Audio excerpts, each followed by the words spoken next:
আশাদি, ওই দিনটা গীতিকাদের মনুর কি হয়েছিল শুনেছি? ওই দিনটাতে বলে হসপিটাল থেকে কোনো রকমে বেঁচে এসছে।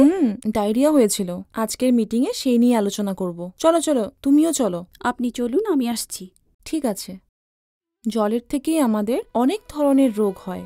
দূষিত জল ক্ষতিকারক জীবাণু, ভাইরাস, ব্যাকটেরিয়া এবং পরজীবী বহন করে, যার ফলে আমাদের শরীরে কলেরা, টাইফয়েড, খাদ্যনালীর রোগ, পেটের রোগ ইত্যাদি হতে পারে।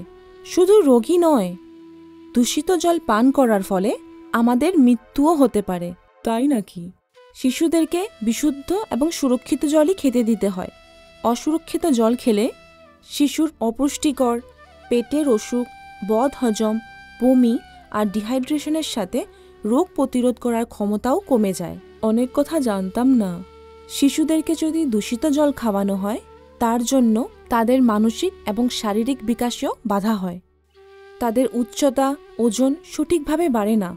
শারীরিকভাবে এবং মানসিকভাবে তারা দুর্বল হয় এবং এই ধরনের শিশুরা পড়াশোনা এবং খেলাধুলার সাথে অন্যান্য ক্ষেত্রেও পিছিয়ে পড়ে থাকে। ও, কথাটা আজকেই জানতে পারলাম। যদি দীর্ঘদিন দূষিত পানি খাওয়ার ফলে অপুষ্টিতে ভোগে, তাহলে এই শিশুর শরীরে বিভিন্ন রোগে সহজে আশ্রয় নিতে পারে। এখন আপনারা ভাবুন তো, দূষিত জল ব্যবহার করে আপনাদের শিশুর ভবিষ্যতের সাথে খেলা করবেন, নাকি বিশুদ্ধ জল ব্যবহার করে আপনাদের শিশুর সঠিক বিকাশে আপনারা সাহায্য করবেন? সুরক্ষিত জলই ব্যবহার করব। তার জন্য জল জীবন মিশন ধারা সরবরাহ করা বিশুদ্ধ জলেই ব্যবহার করা উচিত। এই জল পরীক্ষা করে সুরক্ষিত হওয়া নিশ্চিত হওয়ার পরেই বিতরণ করা হয়।